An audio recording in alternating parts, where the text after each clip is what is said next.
Hey, welcome back to the channel. The title of today's video is Your Ex is Your Ex for a Reason. So leave the past in the past where it belongs. Just because they came back and they said that they want to try again doesn't mean that that old spark can be rekindled. This isn't like relighting the pilot flame on the hot water heater. They're your ex for a reason. There are no do-overs, and you can't just press the restart button on the game console.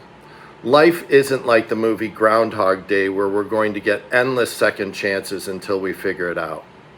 Look, if one or both people has pushed the relationship to the breaking point, if you or your partner found it necessary to cut it off, take a break, see other people, whatever terminology you like to use to soften that blow, trust me, all the apologies and promises in the world isn't going to put Humpty Dumpty back together again.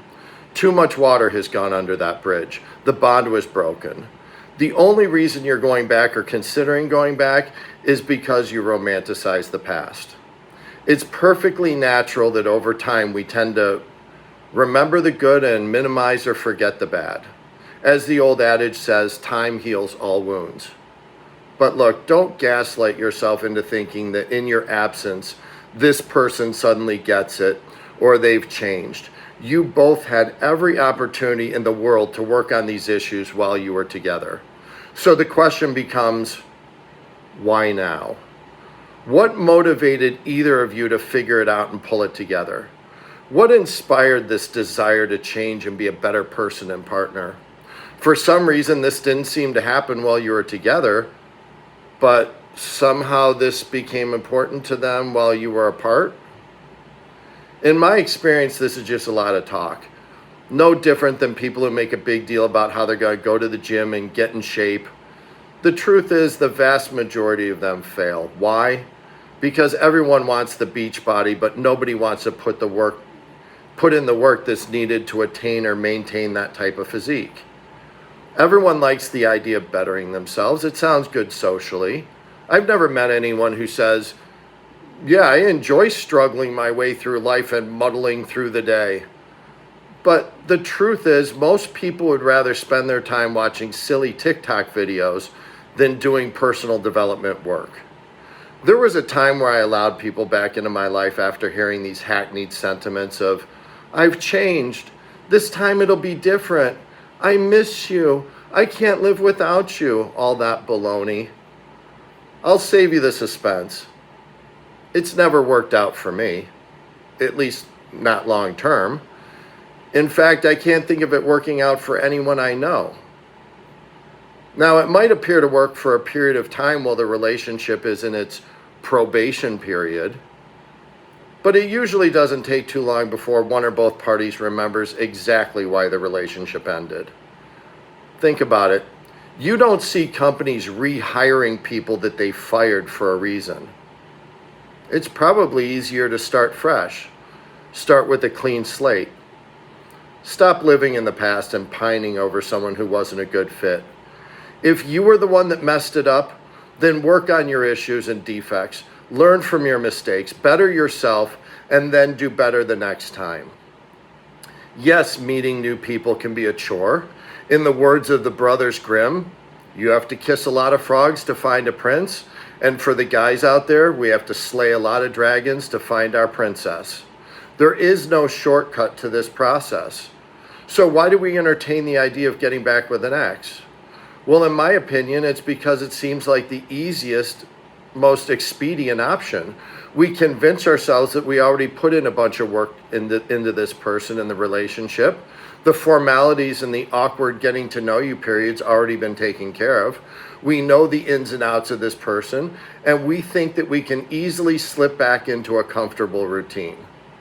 Yes, it's hard to meet new people and get to know them, but at least you aren't walking uphill right out of the gate. Of course, there is some great history with your ex, a sense of comfort, great memories, those moments where you felt really connected. But make no mistake, there's also resentment and unresolved issues which will eventually bubble back up to the surface. At some point, you're going to find yourself playing the blame game and divvying up responsibility for what went wrong. And that's just a total waste of time. Some people may be tempted to weaponize their superficial understanding of pop psychology to build a case, or worse yet, diagnose or psychoanalyze their partner.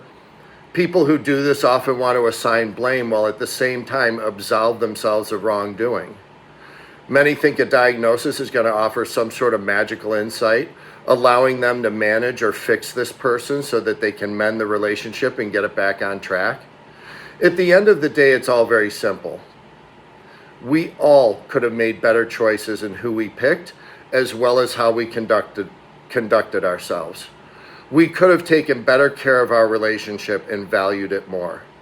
We could have done a lot of things and we could have had different outcomes. But that still doesn't mean that even with hindsight being 20/20, that we would have had a happy ending and rode off into the sunset together hand in hand. The wheels might have just fallen off farther down the road.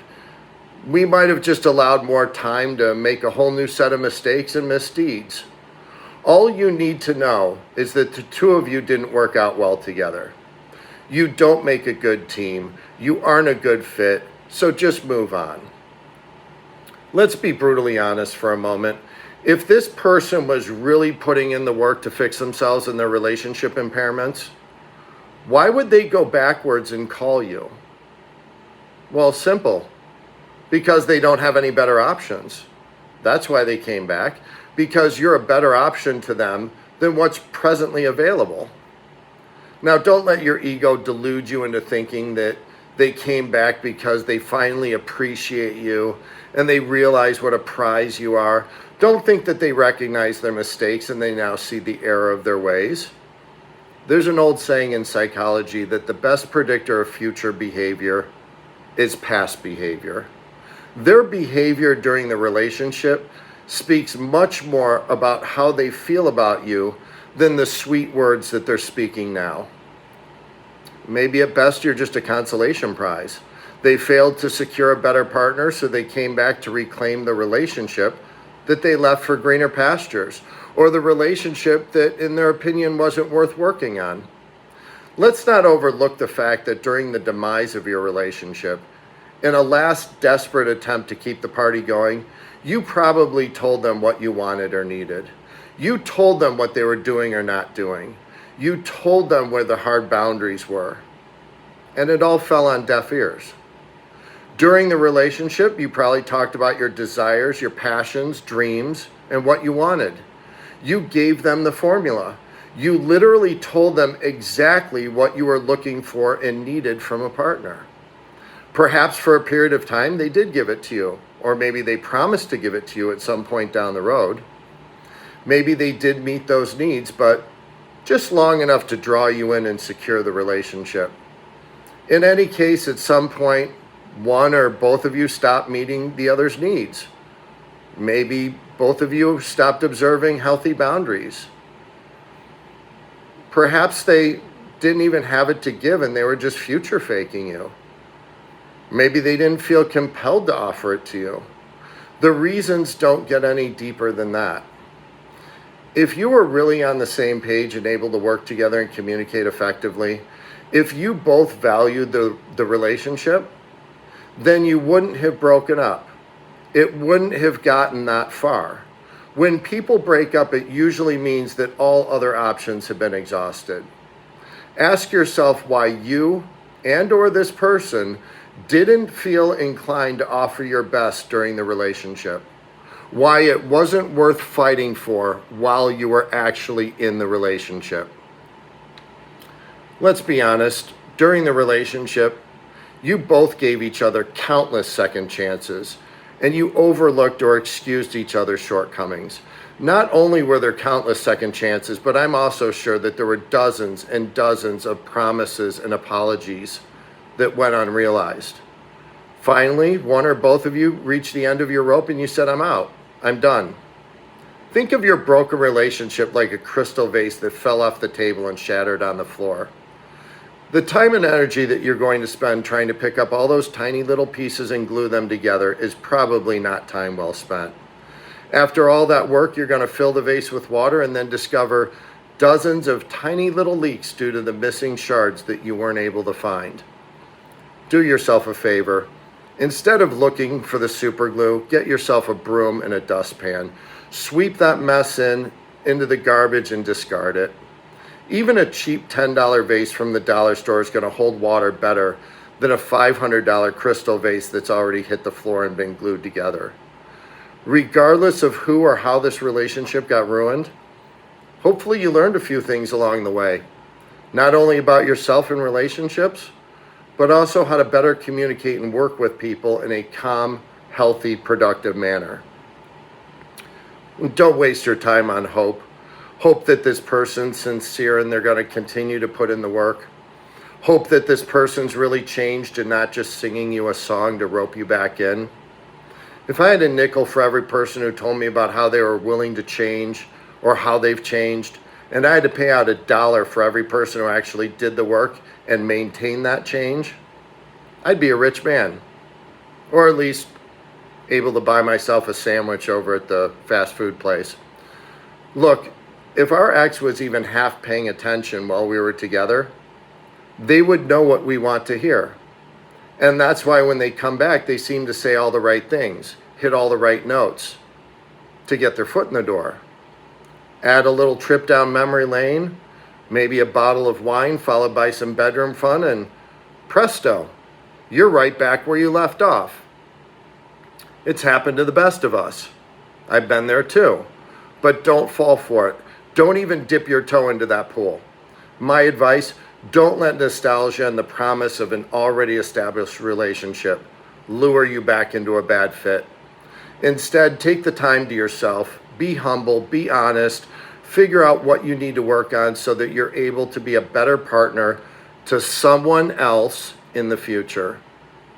Learn from your mistakes and move on.